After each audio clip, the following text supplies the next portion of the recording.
മാള തൻകുളം ശ്രീ മഹാദേവ ക്ഷേത്രത്തിൽ ശിവരാത്രി മഹോത്സവം ആഘോഷിച്ചു.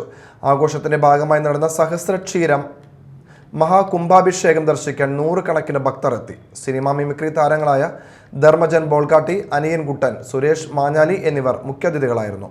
അഖണ്ഡനാമജപം, ഭക്തിഗാനമേള, അന്നദാനം, വൈകിട്ട് മേളം, ചുറ്റുവിളക്ക്, നിറമാല, ദീപക്കാഴ്ച, വിവിധ കലാപരിപാടികൾ എന്നിവ നടന്നു.